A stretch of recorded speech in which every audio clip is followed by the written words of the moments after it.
Trent. This is Rams Talk. Thank you for tuning in to another edition.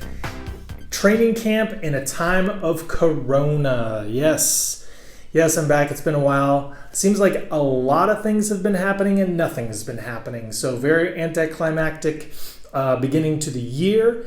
A couple announcements before I get into this. I've joined a network, Fan-to-Fan Network, which basically are a lot of YouTube creators for all the NFL teams and even focusing on NFL draft and stuff. Walter Football's in there. So I'm going to leave some information on that in the first comment or in the link in the bio, but in the description. So go check it out. It's a website. They're going to have a Twitch channel. So if you're interested in any other Rams or any other football teams, check it out. Should be pretty cool. Just getting it off the ground.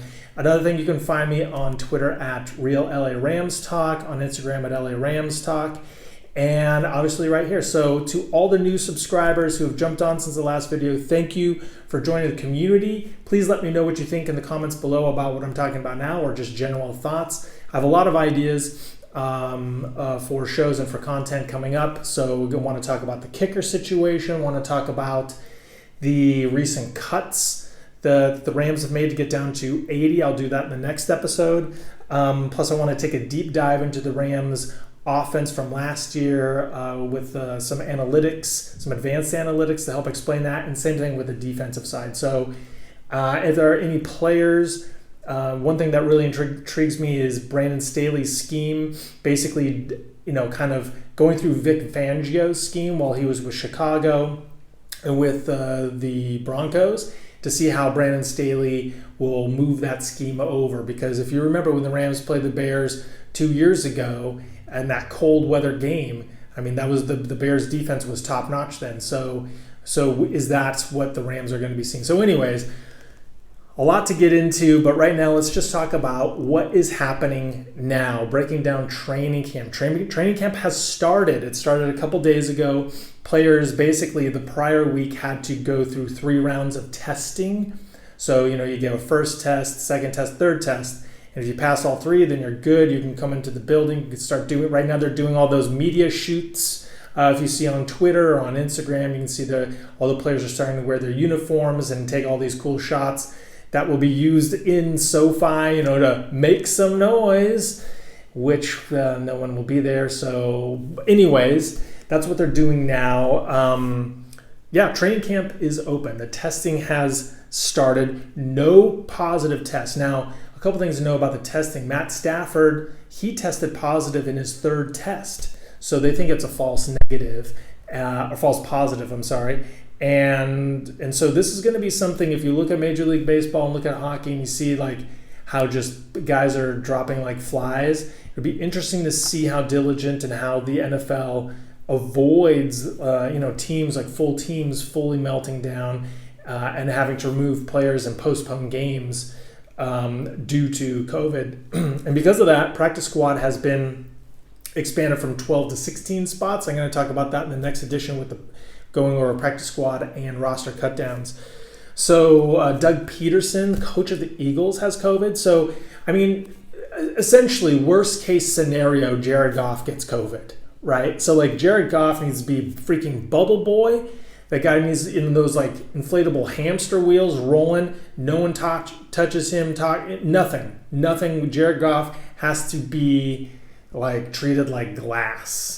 Because if he goes down to COVID, then basically we have 2 games with Wolford or one of the other backup quarterbacks, which is just not ideal. So basically there are several phases to training camp and how they open it in different ways. So basically between August 3rd and August 7th, and the 9th, then there's a day off on the 8th, and then from the 9th to the 11th, that is called the acclimation period. Right? And so essentially the players come in, doing what they're doing now, taking their pictures, meeting whoever they're going to meet. I don't think they can meet everyone. They had a full team meeting in a huge tent outside the other day. So it's kind of like the welcome to Rams camp has begun. And they're just going slowly but surely. But under the acclimation period, now these are all things that were bargained in the latest agreement between the players union and the league. So essentially you have 60 minutes of weight training and 60 minutes of on-field conditioning. So, and I think you're in groups no larger than 15. And when you're on the field with the conditioning, you only have the strength and conditioning coaches and things like that. So you don't have a lot of staff that doesn't need to be there. They're trying to minimize contact between all the different groups and all the different staff members. So this is pretty interesting. There are only a certain amount of players or specific positions that are allowed to touch a football. You think about, contagious, spreading a contagious virus, right? Everyone just touches the same football, right? So only quarterbacks, receivers, kickers, punters, and long snappers can touch a football. Now, quarterbacks can throw to the receivers, but the receivers are not allowed to be covered, right? So they're just out there in open field running routes, getting the timing down, no problem. Then you have kickers and punters who just kick. There no holders, no one snapping to them. They just have the ball, and either it's like placed on a tee, the kicker, kicks it, or the punter, Johnny Hekker, is just, lofting it and kicking it right there. And then the long snapper snaps into a net, right? So essentially you handle your own ball, right? No one's shagging them. No, there aren't players out there, catching them. And under no circumstances are defensive players allowed to touch a football. So boom, these are, it is on lockdown. So I imagine the first couple of days and even leading into when everyone showed up for camp, they're learning all of this new normal, what you can and cannot do, rules and regulations. So that's pretty interesting. So that's basically, you're just getting into football shape during this time. And then starting on August 13th through the 15th and then the 17th, that is the second phase. And that is the gradual ramp up period, right? So in those you have 90-minute practices with a 15-minute daily increase. You cannot exceed 120 minutes in a day. Players can wear helmets and protective shirts, and then and basically non-padded practice on the 14th and 16th. So those are kind of like walkthroughs.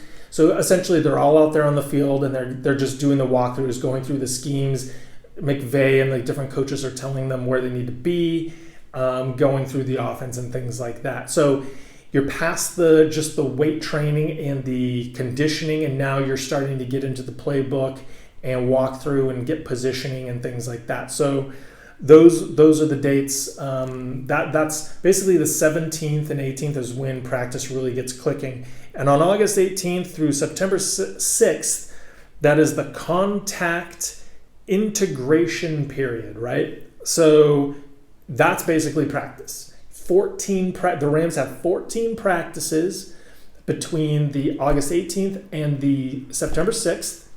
And also during that time, they'll have some scrimmages at SoFi, but those scrimmages are going to be Rams versus Rams. And that's really like the preseason kind of deal. Like a lot of the guys on the bubble will be playing, and I don't expect any starters to really be playing in these scrimmages. These are going to be the undrafted free agents and kind of, all the secondary players. So that's it. So right now through the 11th is just the acclimation. And then from the 13th through the 17th is the ramp up, where you're doing more walkthroughs and you're wearing your helmet and you're out there getting the scheme and everything. And then on the 18th through the 5th is where they're doing all of the real practicing, where you can hit, right? So that's going to be good stuff. Now, other important things to know going on COVID related is that tomorrow, so right now I'm filming this on a Wednesday, tomorrow, Thursday, August 6th, that is the COVID opt-out date. So if you're opting out of the season, tomorrow, Thursday, is the day that you need to make that final. The Rams have only had one guy opt out, and that is Chandler Brewer, an offensive lineman. He played in 7 games last year. He was an undrafted free agent in 2019, and he is deemed a high-risk person because he either had or susceptible to non-Hodgkin's lymphoma. So he has opted out. when someone opts out like that, who may or may not have made the roster or the practice squad, it kind of helps everyone else that's battling for a spot. So the Rams are now they had 89. He opted out, made it 88. They cut 8 guys, brought it down to 80. So he kind of, anyone who opts out does it. All the other guys are kind of a solid. So Chandler Brewer is sitting out the season to stay safe. There's only one guy on the reserve COVID list, and that's Terrell Lewis. So he had it. Michael Hoyt had it, but he's out of his quarantine and has been tested negative. So he's back on the Rams. So there were 2 guys that were on the reserve COVID list. Terrell Lewis is still on there. No big deal, I guess. Everything's fine. And then one other really good, important piece of information is that there are no Rams listed on the PUP list, which is great. So this includes guys like Joe Noteboom, Brian Allen, John Johnson, and Rob Havenstein. So like all of those 4 guys, especially Noteboom and Allen, they had more serious injuries.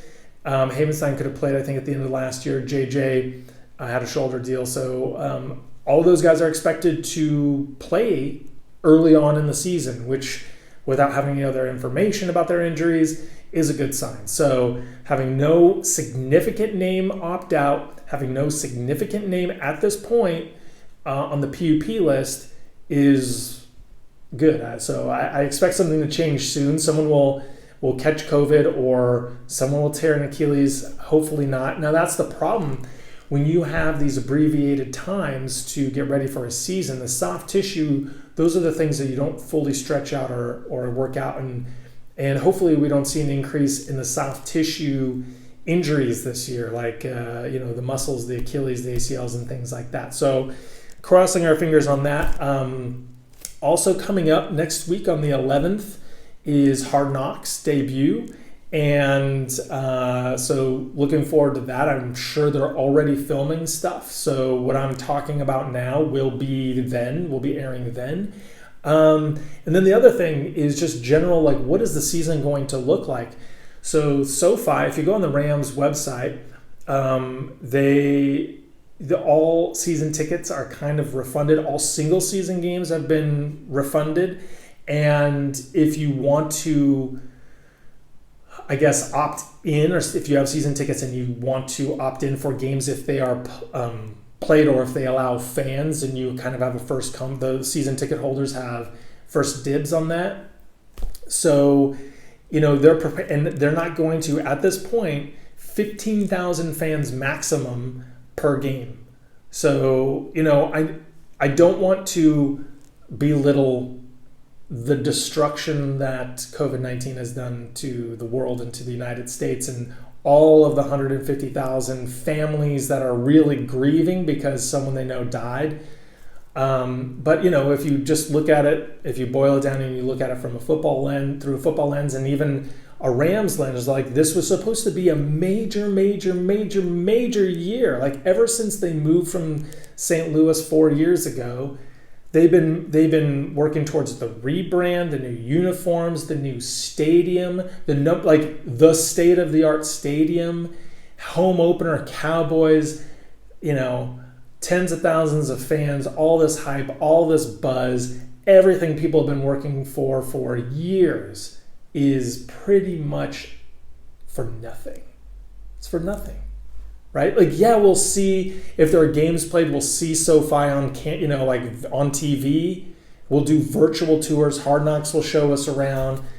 But, it's nothing like actually going to a game. All the fans that have bought tickets, looking forward to it. So this has got to be a huge downer, and it really steals the thunder of what the Rams were really trying to bring into this season. So, that kind of sucks. And, the fact that tickets have been refunded and things like just kind of stop means that this is real deal, and this could actually still get worse. So hopefully this is as bad as it gets. Hopefully, they're able to mitigate this and things across America get better. But that's going to be very tough. One last thing, actually. I believe it's August 9th, Monday. I don't know. Anyways, there's a virtual tailgate. So you go to therams.com and sign up, and you'll get an email notification saying whether or not at some point in time within a couple of days if you are invited to this or if you can attend the virtual tailgate. I think it's at 6 p.m. East Pacific time. And Aaron Donald, I think Jared Goff will be a part of it. So it actually should be pretty cool. So if you want to be a part of that, go to the Rams.com and check that out. That's a little nugget. I signed up for it, and I should have not told you because it would increase my odds of being in there, but whatevs, let's spread the love. So yeah, this is going to be a short and sweet, even though it's 15, 16 minutes. It's about half the time of my latest videos, but the next one, stay tuned. A couple days, going to drop the latest roster analysis, the 8 guys that have been cut, and kind of what that means with the expanded practice squad. And then I'm going to drop another one about the kickers, Rams offense, Rams defense. If there's anything else you want to hear, please let me know. Drop a comment below. Thank you so much for watching. Thank you for subscribing. If you haven't and you like it, please subscribe. Join the Rams Talk community. And as always, thanks for watching.